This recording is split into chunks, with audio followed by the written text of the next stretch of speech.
우크라이나가 러시아인들을 휘발유와 연료 없이 만들고 크렘린의 통제 이미지를 무너뜨리면서 블라디미르 푸틴에게 전례 없는 역사적 굴욕이 닥쳤습니다. 친애하는 여러분, 저는 지금 퇴근해서 집으로 가고 있습니다. 걸어서 가고 있어요. 저는 모두에게 탱크의 휘발유 양을 기록하고 상황이 정상화될 때까지 꼭 필요하지 않으면 자동차 사용을 자제하길 권합니다.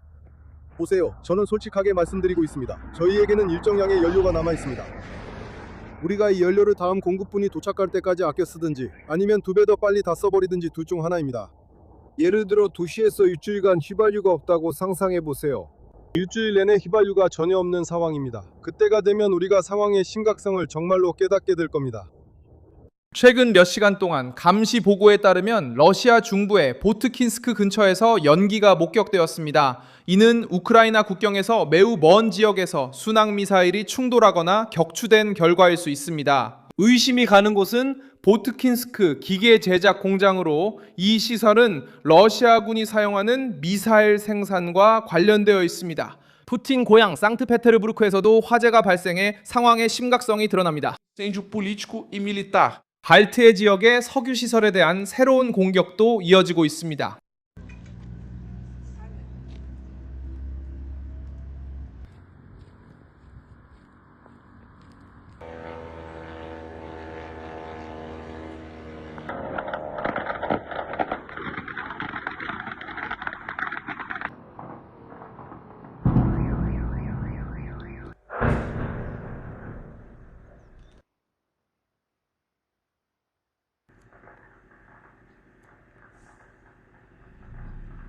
키이우를 짓밟겠다고 약속했던 러시아는 이제 자국 내 연기, 부족한 연료, 그리고 거리에서 분노한 시민들의 영상에 대해 해명해야 하는 상황입니다. 이 모든 이야기를 지금부터 전해드리겠습니다. 이런 직설적이고 군더더기 없는 컨텐츠를 좋아하신다면 구독을 고려해보세요. 여기서는 매일 이런 영상이 올라옵니다. 우크라이나의 공세가 힘을 얻는 이유는 단순한 개별 공격이 아니기 때문입니다. 키예프는 러시아 전쟁을 지탱하는 구조물들을 상대로 장거리 작전을 펼치고 있습니다. 러시아의 목표는 이해하기 쉽습니다. 자금, 물류, 그리고 정권의 자신감을 꺾는 것입니다. 2026년 7월 4일 우크라이나는 상트페테르부르크 근처의 석유 시설을 다시 공격했습니다. 그리고 러시아 당국은 레닌그라드 지역에서 수십 대의 드론이 격추되었다고 밝혔습니다. 또한 밤사이 러시아 전역에서 389대의 드론이 요격되었습니다. 독일 언론은 드론의 일부가 항구에 떨어졌다고 보도했습니다. 핀란드만의 비소츠키에 있는 중요한 석유 선적 터미널이 위치한 곳입니다. 상트페테르부르크는 이미 2026년 6월 3일에 상징적으로 공격을 받은 적이 있기 때문에 이번 일로 인해 더욱 곤란한 상황이 되었습니다. 그 공격에서 우크라이나 드론이 상트페테르부르크의 석유 터미널을 타격했고 도시 근처의 전략적 해군 기지인 크론슈타트도 표적으로 삼았습니다. 내가 마스트를 쓰러뜨렸어.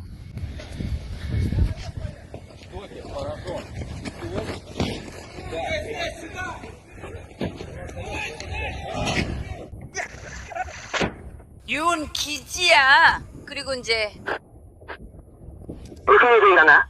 무슨 일이 일어나? 무슨 일이 일어나? 오스템버 아리아 5일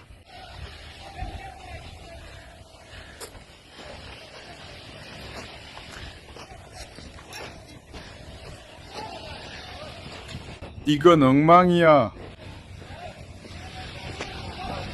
우릴 쓰러뜨렸어. 로이터 통신은 젤렌스키가 터미널에 대한 공격을 확인했으며 크론슈타트의 군사 목표물도 타격을 받았다고 밝혔다.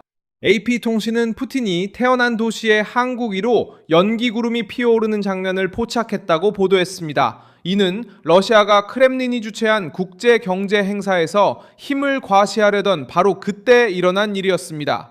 바로 이 지점에서 굴욕은 단순히 군사적인 것이 아니라 정치적인 것으로 바뀝니다. 푸틴은 러시아가 요새화가고 말하며 자신의 이미지를 쌓아왔습니다. 전쟁은 러시아의 주요 도시에 닿지 않을 것이고 평범한 시민들은 침공의 진짜 무게를 느끼지 않을 것이라고 했습니다. 우크라이나는 석유시설, 군사기지, 공장, 상징적인 장소들을 깊숙이 타격하는 공격으로 대응했습니다. 우크라이나는 전선 근처 지역뿐만 아니라 러시아의 산업 후방까지 위협할 수 있음을 보여주고 있습니다. 젤렌스키는 이러한 공격들을 분명한 정치적 메시지로 바꾸려고 시도하고 있습니다. 그는 이 캠페인을 장거리 제재라고 부릅니다. 왜냐하면 우크라이나가 군사력으로 일반적인 경제 제재로는 항상 할 수 없는 일을 하고 있기 때문입니다. 즉, 러시아 전쟁의 자금줄을 직접 겨냥하고 있는 것입니다. 로이터 통신에 따르면 젤렌스키는 상트페테르부르크 석유 터미널에 대한 공격이 우크라이나 국경에서 약 1100km 떨어진 곳에서 발생했다고 말했으며 크론슈타트에서도 군사 목표물이 있었다고 밝혔습니다. 키예프는 단순히 방어만 하고 있는 것이 아닙니다. 키예프는 재정적, 군사적 가치가 있는 목표물을 선택하고 있습니다. 로베르트 브로브드, 마디아르로 알려진 우크라이나 무인 시스템 부대의 지휘관은 이제 뒷마당이 더 이상 통제되지 않고 있다고 말하며 우크라이나 반응에 기조를 보여줬습니다.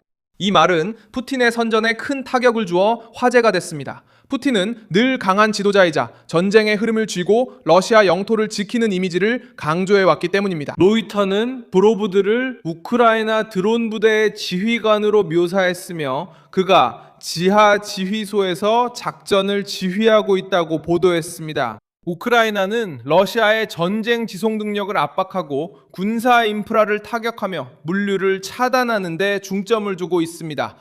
브로브드는 전쟁의 새로운 국면을 상징하는 중요한 인물이 되었습니다. 군사 퍼레이드식 연설이 아닌 계산과 정밀함, 경제적 소모가 강조되는 단계입니다. 가디언지는 그의 부대가 러시아 내 항구, 정유소, 미사일 공장 등 주요 목표를 공격하기 시작했다고 보도했습니다. 이로 인해 전쟁과 거리가 멀다고 여겨졌던 지역에도 두려움이 확산되고 있습니다. 연료 위기는 정치적 타격을 더욱 키우고 있습니다. 로이터는 2026년 7월 2일 정유소와 저장소에 대한 우크라이나의 공격이 러시아 대부분 지역에서 연료 제한을 초래했다고 보도했습니다. 운전자들은 기름이 있는 주유소 정보를 서로 공유하고 줄이 길어지고 있습니다. 가디언 역시 블라디미르 푸틴이 에너지 인프라에 대한 우크라이나의 공격 이후 연료 부족이 있음을 인정했다고 보도했습니다. 하지만 그는 이 문제가 심각하지 않다고 주장하려 했습니다. 에너지 강국을 자처하는 국가에서 주민들이 휘발유 문제로 걱정하는 모습을 보이는 것은 정치적으로 큰 상처입니다. 상황은 시베리아까지 번져 이르쿠츠크 지역에서는 로스네프트 국영주유소에서 차량 한 대당 하루 50리터의 연료 제한이 도입되었습니다. 이는 연료 부족 때문입니다. 가디언지에 따르면 러시아 SNS에서 돌아다니는 뉴스에서는 주민들이 불안정한 인터넷, 택시 호출의 어려움, 위치 확인 문제 등을 불평하고 있습니다.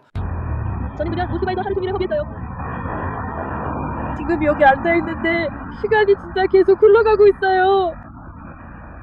오늘 제 모든 할 일과 하루의 모든 절차가 다 엉망이 됐어요. 이런 된장 같은 위치장고 기능들까지요. Localizações. 주인장, 나 정말 누가 여기서 어떻게 살 수 있는지 이해가 안 돼요. 또 완전히 망가졌어요. 택시가 젠장 5분 거리 가는데 1,000원, 1,200원이나 들어요. 게다가 진짜 내가 불러도 이 망한 택시는 오지도 않아요. 벌써 15분째 택시 쪽으로 가고 있어요. 이게 정상이에요, 진짜로? 젠장 정말 이해 안 돼요. 여기서 어떻게 살아야 할지 모르겠어요. 저는 이미 친절거리가 났어요. 여기서 빨리 떠나고 싶어요. 장면은 단순하지만 크렘린의 선전에는 치명적입니다. 전쟁이 다시 침략자의 문 앞에 돌아왔습니다. 러시아는 우크라이나가 무릎 꿇기를 원했지만 이제는 자국의 후방이 드론, 미사일, 장거리 작전으로 시험받고 있는 것을 보고 있습니다. 이 압박은 러시아 군사 자존심에도 영향을 줍니다. 크론슈타트는 지도에서 평범한 곳이 아닙니다. 이곳은 상트페테르부르크의 안전과 발트해에서 러시아 해군의 상징적 위상에 연결된 해군 기지입니다. 러시아의 역사적 자존심조차도 더 이상 안전하지 않습니다. 로이터 통신은 우크라이나가 크론슈타트의 드라이도크에 정박 중인 러시아 초계함을 공격하는 영상을 공개했다고 보도했습니다. 하지만 로이터는 피해의 심각성을 확인할 수 없었다고 강조했습니다.